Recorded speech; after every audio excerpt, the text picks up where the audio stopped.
फरमाते हैं कि मैं ना मजदूर लेने गया, बगदाद के चौक में मजदूर बैठे होते थे, तो मेरी उन मजदूरों में से ना एक नौजवान बच्चे पे नजर पड़ी। बड़ा कमजोर सा वजूद था, लेकिन चेहरे पर इबादत का निशान था। माथा बताता था कि नमाज का बड़ा ख्याल रखता है। मैं उसके करीब गया।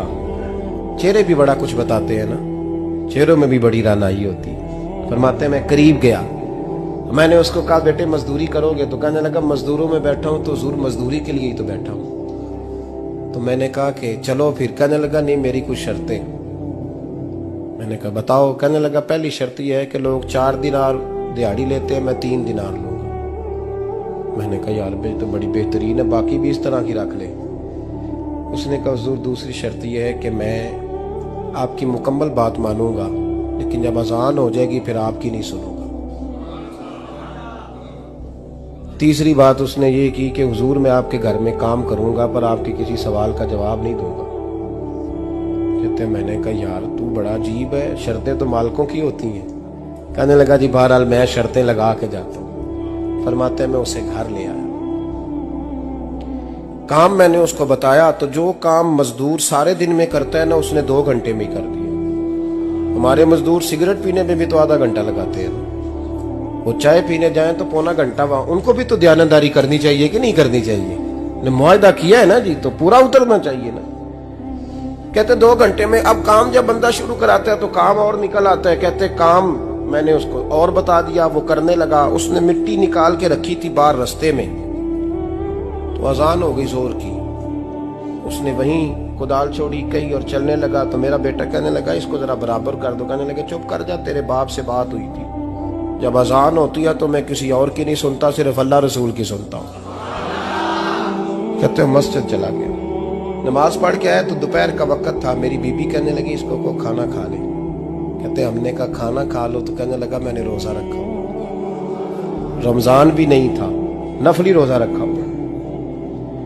फरमाते हैं शाम हुई, मैंने 3 दिनार दिए। तो मैंने कहा तेरा नाम क्या है? कहने लगा मैंने आपसे कहा था मैं किसी सवाल का जवाब नहीं दूंगा। तो वो चला गया। अगले दिन मैं फिर लेने गया उसे, काम कुछ और निकल आए। तो लोगों ने बताया वो सिर्फ हफ्ते वाले दिन आता है। मैंने कहा क्यों? कहने लगे जी वो कहता है मेरा हफ्ते का खर्चा 3 दिनार है, जब 3 दिनार कमा लेता हूं तो बाकी सारा टाइम अल्लाह रसूल की जिक्र में गुजार दिया करता हूं। फरमाते हैं जी अगले हफ्ते मैं फिर लेने गया। मैंने पूरा हफ्ता इंतजार किया कि काम उसी से कराना है। मैं जब गया तो मैंने कहा चलो। कहने लगा मेरी शर्तें याद है ना? और मैंने कहा याद है भाई, साथ चल। फरमाते हैं काम कराया। 2-3 हफ्ते वो आता रहा। एक हफ्ते में गया तो लोगों ने कहा हुजूर आज नहीं आया। क्यों? कहने लगे बीमार हो गए। कहाँ घर है? कहने लगे बगदाद के कब्रिस्तान के पीछे जो कच्ची आबादी है उसमें रहता है। फरमाते मैं गया, दरवाजे पे दस्तक दी तो कहने लगा हुजूर आप हैं? दरवाजा खुला है, आ जाइए। फरमाते मैं अंदर गया तो मैंने कहा तुम्हें कैसे पता चला मैं आया हूं? कहने लगा हुजूर अल्लाह वाले हो, आप नहीं आना था, वरना अमीर तो गरीबों का पता लेने कोई नहीं आते। कहते मैं करीब गया तो कहने लगा मैं आपका इंतजार कर रहा था, तेज बुखार है, तप रहा। जेब से कुछ पैसे निकाले। कहने लगा ये पैसे रखने। एक अंगूठी निकाली। कहने लगा हुजूर आज रात को मेरा इंतकाल हो जाएगा, इन पैसों का कफन खरीद के सुबह जनाजा पढ़ के मुझे दफन कर देना, और जब दफन करो तो ये अंगूठी लेके असर के बाद हारून रशीद के पास जाना। आप उसे कहना मैंने मिलना है, पर वो आपको टाइम नहीं देगा। आप उसको आवाज दीजिएगा कि तेरी एक अमानत है मेरे पास, फिर वो आपसे मिलेगा तो अंगूठी दे दे, फिर आप मेरी तरफ से फारिग हैं। हजरत फरमाने लगे तेरा नाम? और कहने लगा हुजूर वक्त थोड़ा है, आज रात मैंने जाना है, बड़ी लंबी माफी मांगनी है रब करीम से, अगर मुनासिब समझे तो मुझे अपने रब से तन्हाई कर देने। फरमाते हैं मैं आ गया, पर उसकी बातों ने मुझे सारी रात सोने नहीं दिया। फरमाते सुबह बड़ी मुश्किल से सूरज निकला, मैं गया दरवाजे पे हाथ रखा तो दरवाजा खुला हुआ था। अंदर दाखिल हुआ तो खुशबुएं मेरा इस्तकबाल कर रही थी। जब चेहरे से कपड़ा हटाया तो उसका तो इंतकाल हो चुका। इंतकाल हो चुका है, ऐसे है जैसे किसी का दीदार करके सोया। कहते मैं तो 2 आदमी ले गया था जनाजे पे, पर पता नहीं दुनिया किधर किधर से आई, कहां कहां से। अखां जदों मीटियां जमाना मैनू रोवेगा, अपना ते अपना बेगाना मैनू रोवेगा। फरमाते हैं मैं तो 2 बंदे ले गया था, पर पता नहीं मखलूक कहां कहां से आई। जनाजा पड़ा, दफन किया। हारून रशीद के पास में असर के बाद गया, मैंने बुलाना चाहा पर बादशाह था, मेरी तरफ देखा ही नहीं।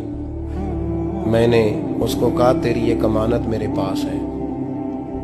फरमाते हैं वो मुझे कोने पे ले गया, क्या बात है, कमरे में बुलाया, मैंने अंगूठी दी। हारून रशीद तो चीखे मारने लगा, कहने लगा अंगूठी वाला कहाँ है? मैंने कहा वो तो इंतकाल कर गया। कहने लगा मुझे कब्र पे ले चल। कहते मैं कब्र पे लाया तो वो लेट गया, तड़प के रोने लगा। मैंने कहा मेरा कलेजा फट जाएगा, ना उसने कुछ बताया ना तूने बताया, ये कौन था? तो हारून रशीद कहने लगा ये मेरा बेटा था।